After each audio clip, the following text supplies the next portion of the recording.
Jax's revenge domain. The security guard's hand was reaching for my arm when a voice cut through the ballroom like a knife. "Take your hands off him now." It wasn't loud, but every conversation at the surrounding tables stopped. The guard froze mid-motion, his fingers inches from my shoulder. I'm Winston Gallagher, 49 years old, and I'd been sitting quietly at table 7 for the past 20 minutes, watching the Titan Aerospace Defense Summit unfold around me. What I hadn't expected was to become the main attraction. The voice belonged to Scott Phillips, Titan's head of government relations. He was moving through the VIP section fast, his face tight with the kind of expression people wear when they realize something very expensive is about to break. Behind him, Colonel Janet Rivers from Pentagon Acquisition was following, her dress uniform crisp and her eyes locked on the scene developing in front of her. I should probably explain how I ended up in this situation. My name was on the guest list because Pinnacle Investment Group had been working with Titan Aerospace for 8 months on what was supposed to be the largest defense contract in the company's history. $3.2 billion for a next-generation missile defense system that would protect American bases overseas. The kind of deal that gets announced at summits like this one, with Pentagon officials watching and defense contractors taking notes. The problem started about 10 minutes earlier when Helen Bradshaw, wife of Titan's CEO, decided I didn't belong at the executive table. She'd been working the room with her friend Margaret Sinclair, making sure everyone knew who was important and who wasn't. When she got to table 7, she took one look at me and made an assumption. "Excuse me," she'd said, her voice carrying that particular tone wealthy people use when they're about to solve what they think is a problem. "I believe you're in the wrong seat. I'd looked up from my program. I don't think so." Winston Gallagher, Pinnacle Investment Group. I'd pointed to the place card in front of me. Table 7, seat 3, she'd glanced at Margaret, who shrugged. "We don't know that name," Helen had said. "Are you with one of the subcontractors?" That should have been my first clue that this wasn't going to end well. In the defense industry, if you don't know who controls the money, you're already in trouble. But Helen Bradshaw had made her decision about me the moment she saw me sitting at what she considered her husband's table. "No, ma'am," I'd said. "I'm with Pinnacle Investment Group." "Never heard of it," Margaret had chimed in. "Are you sure you're at the right table?" The truth is, I get this reaction sometimes. Pinnacle doesn't advertise. We don't sponsor golf tournaments or put our name on buildings. We're a private investment group that specializes in defense acquisitions, and we prefer to stay out of the spotlight. My job is to evaluate deals, not to be seen evaluating them, but Helen Bradshaw wasn't interested in explanations. She was interested in maintaining what she saw as proper order at her husband's event. "I think there's been a mistake," she'd said, loud enough for nearby tables to hear. "Security should help you find your correct seat." That's when the security guard had appeared. A polite young man who clearly didn't want to be in this situation, but had been given orders by someone he couldn't ignore. "Sir," he'd said, "if you could just come with me, we'll get this sorted out." I'd stayed seated. I'm exactly where I'm supposed to be. Helen's expression had hardened. "You're disrupting an important event. Please don't make this more difficult than it needs to be." The guard had reached for my arm, and that's when Scott Phillips had materialized like a man running toward a fire he needed to put out before it burned down the building. "Ma'am," Scott said, addressing Helen with the careful tone government relations people use when they're trying to prevent an international incident. "I need you to step back, right now." Helen crossed her arms. She was still wearing the satisfied expression of someone who believed she'd just solved a problem. "This gentleman was sitting at the executive table," she said coolly. "He doesn't belong here." Scott didn't let her finish. "Mrs. Bradshaw, this is Winston Gallagher." He pointed directly at me. "He's the Strategic Acquisitions Director for Pinnacle Investment Group." The name hung in the air for a moment. I watched a few people at nearby tables glance down at their programs, looking for context they weren't going to find there. Pinnacle Investment Group wasn't listed as a sponsor or partner. We were listed as something much more important, but you had to know where to look. Scott continued, his voice carrying across the room. "He's also the final authorization authority for the federal defense contract we're announcing tonight." The effect was immediate. Helen blinked twice, fast. The security guard took a step back without being told. Margaret Sinclair, who had been standing next to Helen with the same smug expression, suddenly found something fascinating about her champagne glass. I adjusted my watch and looked directly at Helen. My voice stayed calm. "I told you there was a mistake being made here." Nobody laughed this time. Not Helen, not Margaret, not the security guard who was now trying to blend into the wallpaper. And for the first time since this started, everyone in the ballroom understood that the man they'd just tried to remove from table 7 was the person standing between Titan Aerospace and $3.2 billion. The music was still playing somewhere in the background, but around table 7 you could have heard a pin drop. That's when Richard Bradshaw, Titan's CEO, appeared at the edge of our little circle. He'd been working the room, shaking hands and setting up the evening's big announcement, but someone had clearly pulled him aside and explained that his wife had just created a situation. He took one look at me, then at his wife, then at Scott Phillips, who was standing there like a man watching a train wreck in slow motion. "What's going on here?" Richard asked, though his tone suggested he already knew it wasn't good. Scott answered before anyone else could. "Your wife just had security attempt to remove the person who controls our federal contract authorization." Richard's face went through about 3 different expressions in 2 seconds: confusion, recognition, then something that looked like he'd just swallowed glass. This wasn't a social embarrassment anymore. This was operational risk, and it had just happened in front of Colonel Rivers and half the defense industry. Maybe I should back up and explain why this was such a big deal. I spent 12 years in the Army, most of it with Special Forces, did 3 tours in Afghanistan, 2 in Iraq. The kind of work where you learn that respect isn't something you demand, it's something you earn through competence and consistency. When I got out in 2007, I used my GI Bill to get an MBA from Georgetown. Defense contracting seemed like a natural fit. Same mission, different uniform. The defense industry is smaller than people think. Everyone knows everyone, or at least they know someone who knows someone. Reputation matters more than business cards. When Pinnacle Investment Group recruited me 8 years ago, it was because they needed someone who understood both sides of the equation, the military requirements and the business realities. My job is simple in theory, complicated in practice. I evaluate whether defense contractors can actually deliver what they promise. Not just the technical specifications, but the leadership, the culture, the operational security. The military doesn't just buy equipment, it buys trust. When something goes wrong downrange, soldiers' lives are on the line. That's why contracts like the one with Titan Aerospace include what we call operational security provisions. Clause 15, paragraph 3, subsection B. If you want to get technical about it, any conduct by senior leadership or affiliated representatives that compromises operational security or disrespects cleared personnel can trigger an immediate contract review. Helen Bradshaw was still trying to salvage the situation. I thought he was just. She started, but Richard cut her off with a look. "Winston," Richard said, turning to me with the careful tone executives use when billions of dollars are suddenly at risk. "I believe there's been a misunderstanding." I didn't respond immediately. Instead, I let the silence stretch long enough for everyone to understand that this conversation was happening on my terms now. In Special Forces, we had a saying, never interrupt your enemy when they're making a mistake. Richard Bradshaw wasn't my enemy, but he'd just learned that his wife had made a very expensive mistake on his behalf. Colonel Rivers spoke up for the first time. "Mr. Gallagher," she said, "I observed the entire interaction. For the record, that was military speak, for this is now documented.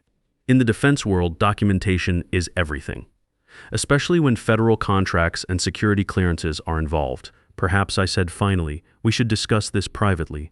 Richard nodded quickly. "Absolutely. There's a conference room just off the main hall." Colonel Rivers stepped forward. "I'll need to observe this discussion." Her tone made it clear this wasn't a request. When federal contracts are involved and there's been a breach of protocol, the Pentagon doesn't just walk away. Helen started to follow us, but Richard stopped her with a hand on her arm. "Helen, why don't you and Margaret continue enjoying the reception? We'll handle this." I watched her face as the reality sank in. For the first time since this started, she understood that she might have caused something she couldn't fix with charm or connections. Margaret Sinclair had already disappeared into the crowd, probably calculating how far away she needed to get from this particular social disaster. 5 minutes later, we were sitting in Titan Aerospace's executive conference room. Richard, Scott, their general counsel Amanda Foster, CFO Keith Warren, and Colonel Rivers. The security guard who'd started this mess was conspicuously absent, probably receiving new instructions about which battles he was and wasn't supposed to fight. The door closed, and immediately the noise from the gala disappeared. For a moment, nobody spoke. The silence felt heavier than the noise outside had been. I could see Amanda Foster already flipping through a printed copy of our contract, looking for the clauses that were about to become very relevant. Richard broke the silence first. "Winston, what happened out there was completely inappropriate. It was a misunderstanding. The word landed badly in the room. Misunderstanding sounded too small for what had just been documented in front of federal officials and defense contractors. I opened the folder I'd brought with me. Richard, are you familiar with Clause 15 of our federal contracting agreement? Keith Warren, the CFO, reached for his copy of the contract. His finger found the section I was referencing, operational security provision. He said quietly. Colonel Rivers leaned forward. That's the clause requiring all contractor personnel to maintain appropriate security protocols and respect for cleared personnel. The thing about military experience is that it teaches you to think systematically about problems. When Helen Bradshaw decided I didn't belong at table 7, she wasn't just making a social judgment. She was making an operational security decision about a cleared defense contractor at a federal meeting. The fact that she made it badly didn't make it less significant. I continued, keeping my voice level.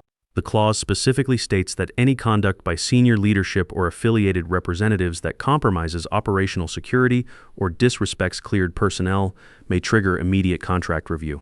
Amanda Foster was already reading the fine print, her face getting paler by the sentence. It doesn't require intent, she said, just documented conduct. Richard looked between them. Are you saying what happened tonight? I'm saying, Colonel Rivers interrupted, that what happened out there was witnessed by federal officials and recorded by security cameras. A cleared defense contractor was publicly removed from an executive meeting by corporate security on the orders of unauthorized personnel. The room went completely silent. Richard was starting to understand the scope of what his wife had just done. This wasn't about hurt feelings or social protocols. This was about federal contract compliance and operational security. I closed my folder and leaned back in my chair. I've been doing defense acquisitions for 8 years. Before that, I spent 12 years in Army Special Forces. I know what respect looks like, and I know what it costs when it's missing. The truth is, I'd seen this kind of thing before. Not exactly this situation, but the underlying problem.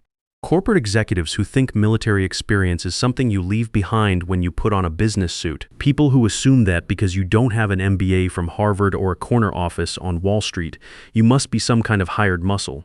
What they don't understand is that Special Forces teaches you to see systems. Not just military systems, but human systems. How organizations really work. Not how they say they work, how power flows, how decisions get made, how respect gets earned or lost. When Helen Bradshaw looked at me and decided I didn't belong at table 7, she was revealing something about Titan Aerospace's organizational culture that no PowerPoint presentation could capture. Keith Warren was staring at his copy of the contract like it might change if he looked at it long enough. The $3.2 billion contract is under immediate review. Colonel Rivers finished, as of right now. The phrase immediate review in Pentagon speak means exactly what it sounds like. Everything stops. No more meetings, no more handshakes. No more assumptions about what's going to happen next. When the Department of Defense reviews a contract, they review everything. The technical specifications, the financial projections, the leadership structure, the operational security protocols, everything. Amanda Foster was furiously taking notes, probably calculating how many billable hours this was going to generate for her law firm. What would it take to resolve this review? She asked. Colonel Rivers answered before I could. That's not my decision to make. I'm here to observe and report. The review process will be handled through appropriate channels.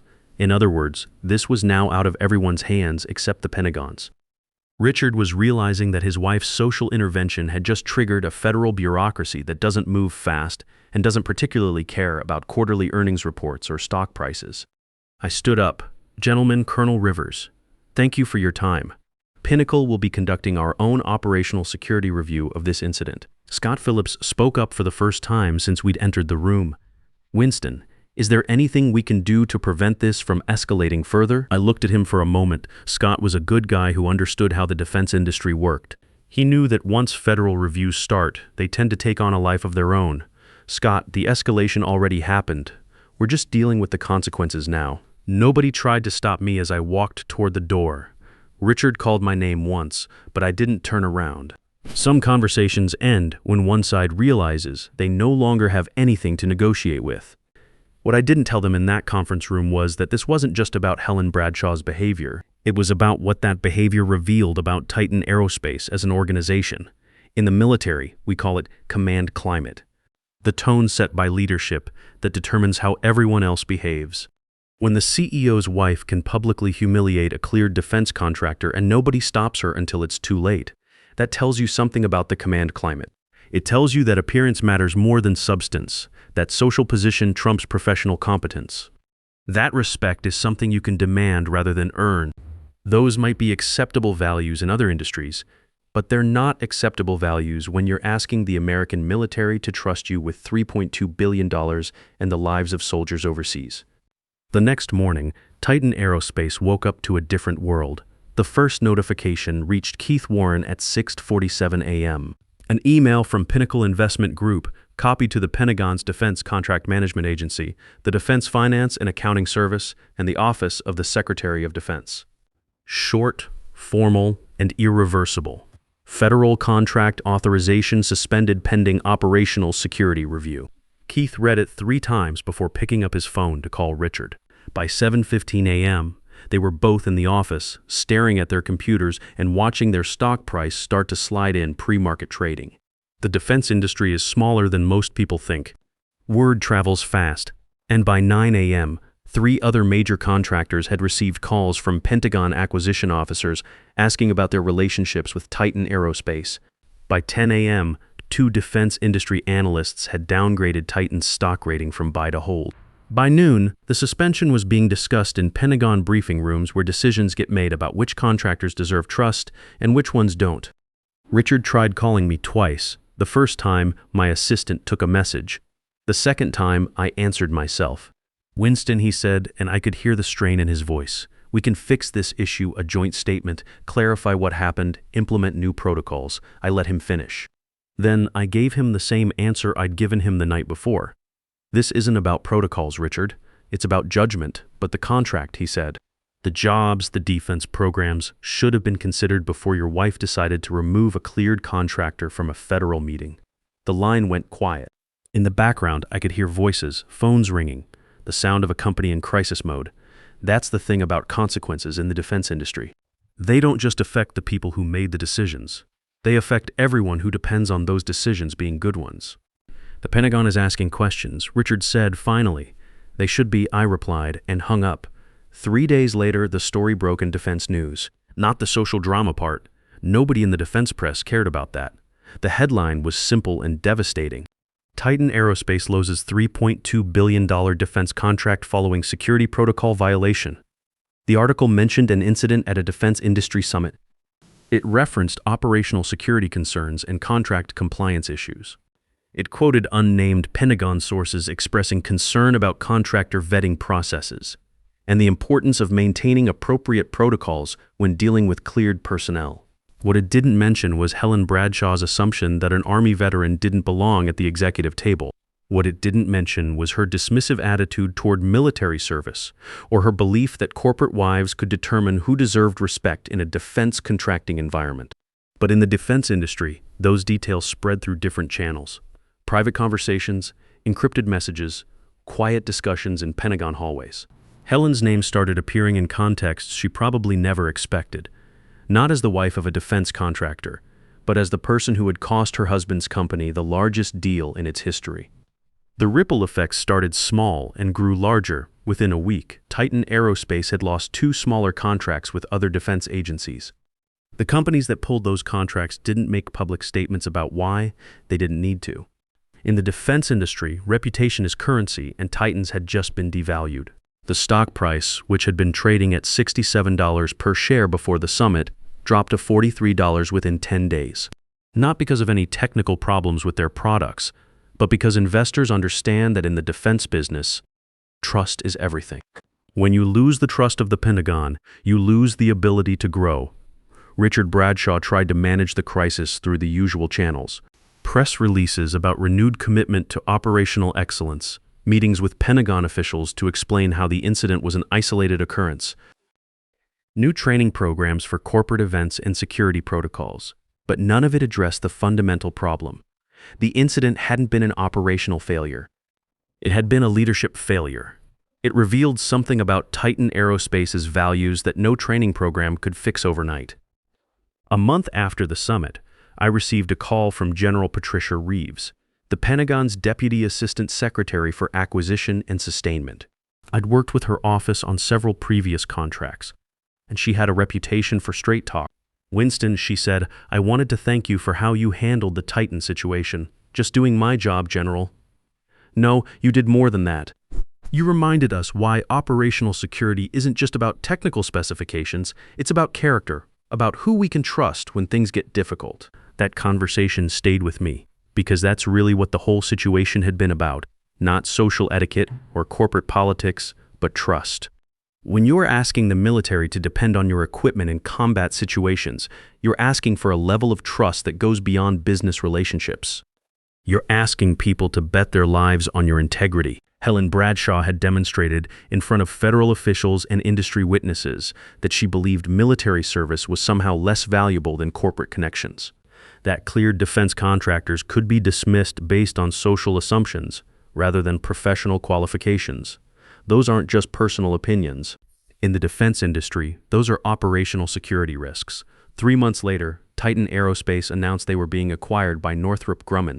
Richard Bradshaw stayed on as a regional director, a significant step down from CEO. The press release talked about synergies and market consolidation, but everyone in the industry understood what had really happened. Titan had lost its independence because it had lost its credibility.